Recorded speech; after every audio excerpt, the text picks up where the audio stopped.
Halo teman-teman, terima kasih sudah menonton di channel kami yaitu Tetrahedron. Bagaimana kabar teman-teman semua? Semoga kabarnya baik-baik saja ya. Di video kali ini kita akan membahas mengenai salah satu dari sifat periodik unsur, yaitu mengenai energi ionisasi atau potensial ionisasi. Jadi teman-teman disimak terus dan jangan lupa pakai masker.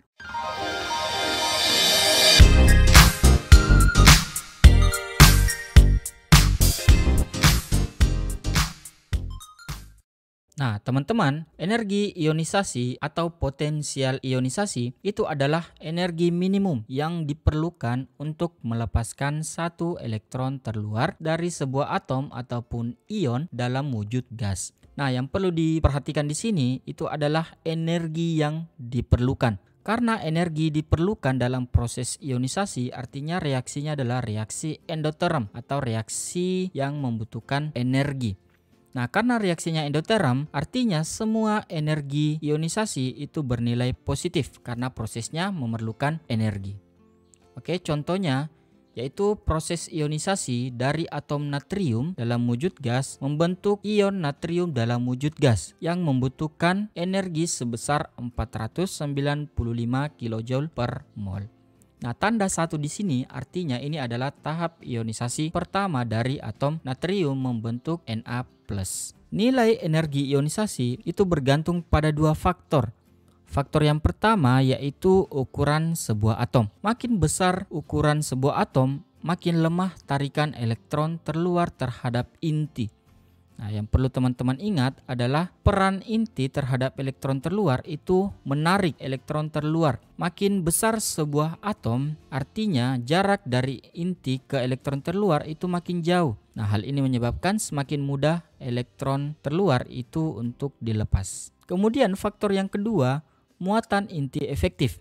Nah, muatan inti efektif ini sudah kita bahas dalam satu video. Nah, jadi kita sudah bahas mengenai cara menentukan muatan inti efektif dengan menggunakan aturan Slater. Muatan inti efektif ini didapatkan dari perhitungan yang sederhana. Muatan inti efektif itu makin bertambah dengan bertambahnya nomor atom. Nah, makin besar muatan inti efektif, makin kecil ukuran atom. Artinya, elektron terluar itu makin tertarik lebih kuat oleh inti atom. Nah, hal ini menyebabkan elektron terluar itu makin sulit untuk dilepas. Nah, secara umum, semakin kecil ukuran sebuah atom, semakin besar energi ionisasinya. Untuk melepaskan elektron valensi pada atom yang berukuran kecil, itu dibutuhkan energi yang lebih besar. Bagaimana kecenderungan dari energi ionisasi? Mari kita bahas. Kecenderungan yang pertama yaitu dalam satu golongan. Dalam satu golongan, energi ionisasi pertamanya itu menurun dari atas ke bawah. Misalnya dari berilium, magnesium, kalsium, strontium, dan barium, energi ionisasi pertamanya itu makin menurun atau makin kecil. Mulai dari 899, 737, 589, 549, dan 502 untuk barium. Itu makin ke bawah, makin kecil. Nah, mengapa? Hal ini dikarenakan ukuran atom dari atas ke bawah itu semakin membesar. Artinya jarak elektron terluar terhadap inti atom makin jauh dan menyebabkan tarikan inti makin lemah. Nah, karena lemah sehingga elektron terluar makin mudah untuk dilepas dan energi yang dibutuhkan itu semakin sedikit atau makin kecil dibanding dengan atom-atom yang ada pada bagian atas segolongannya. Kemudian yang kedua, dalam satu periode, energi ionisasi pertamanya itu cenderung bertambah dari kiri ke kanan. Meskipun sebenarnya ada beberapa pengecualian atau penyimpangan. Misalnya dari berilium ke boron itu malah sebaliknya, magnesium ke aluminium malah sebaliknya, dan masih banyak yang lainnya. Ingat ya, jadi ini hanyalah kecenderungan saja atau secara umum, yaitu bertambah dari kiri ke kanan, seiring dengan bertambahnya nomor atom. Nah, ini bisa dilihat dari misalnya pada atom oksigen, fluorin, dan neon. Mulai dari oksigen 1314 kJ per mol, fluorin 1681, dan neon 2080 kJ per mol.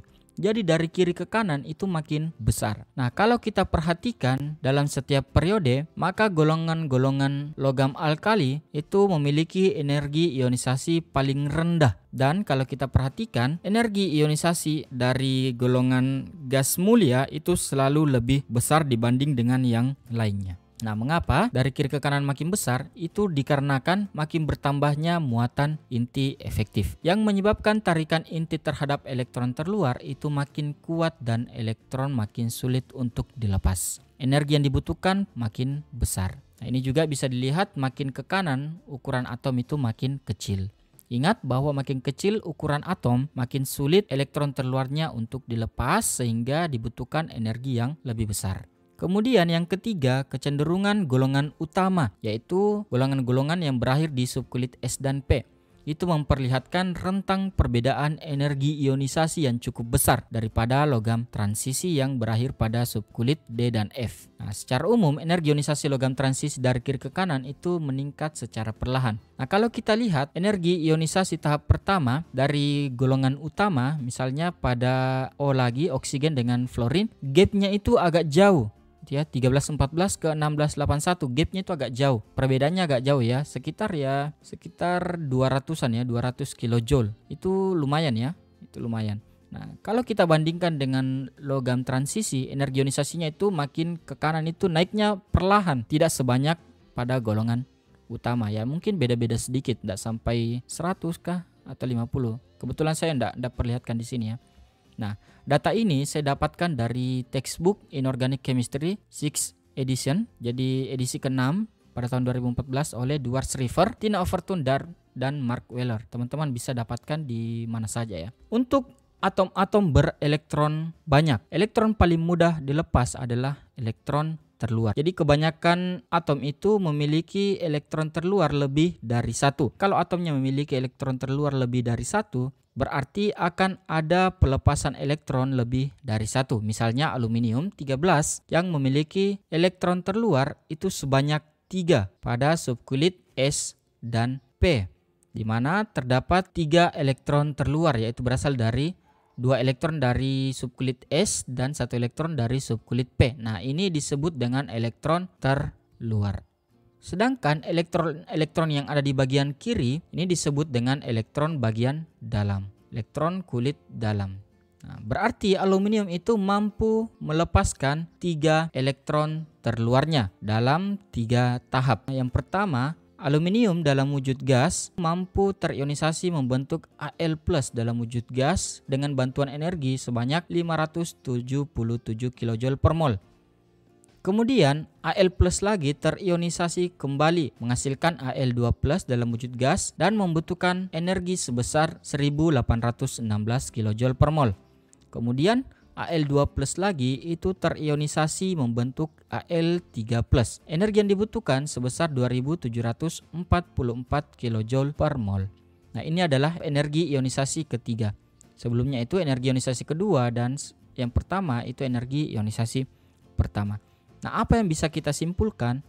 Yang kita bisa dapatkan di sini adalah energi ionisasi ketiga itu selalu lebih besar dibanding dengan energi ionisasi kedua yang lebih besar dibanding energi ionisasi pertama. Jadi semakin banyak tahapnya itu semakin besar energi ionisasinya. Jadi setiap tahap energi ionisasi itu selalu lebih besar daripada sebelumnya. Nah, pertanyaannya, apakah elektron bagian dalam bisa dilepas? Atau elektron kulit dalam itu mampu dilepas? Misalnya aluminium, kita mau melepaskan satu elektron yang berada pada kulit bagian dalam. Ini misalnya satu elektron yang ada pada 2p6, ya, kita akan lepaskan.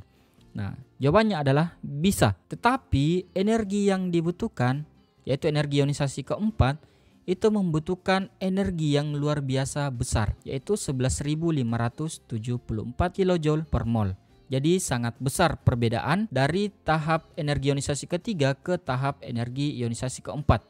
Ini berbeda ketika energi ionisasi kedua ke energi ionisasi ketiga. Begitu juga energi ionisasi pertama ke energi ionisasi kedua. Perbedaannya tidak terlalu jauh. Tetapi ketika kita melepaskan elektron bagian dalam, perbedaannya sangat jauh. Dari 2744 ke 11574. Artinya tahap ionisasi keempat dari atom aluminium membutuhkan banyak energi. Nah, dari sini kita bisa simpulkan bahwa besarnya energi ionisasi nanti itu bisa digunakan untuk menganalisis letak unsur dalam tabel periodik. Mengapa? Karena kita bisa lihat jumlah elektron bagian terluarnya. Oke, seperti itu pembahasan mengenai energi ionisasi. Semoga teman-teman dapat memahami penjelasan saya. Mohon maaf jika ada kekurangan. Terima kasih sudah menonton dan sampai jumpa di video selanjutnya.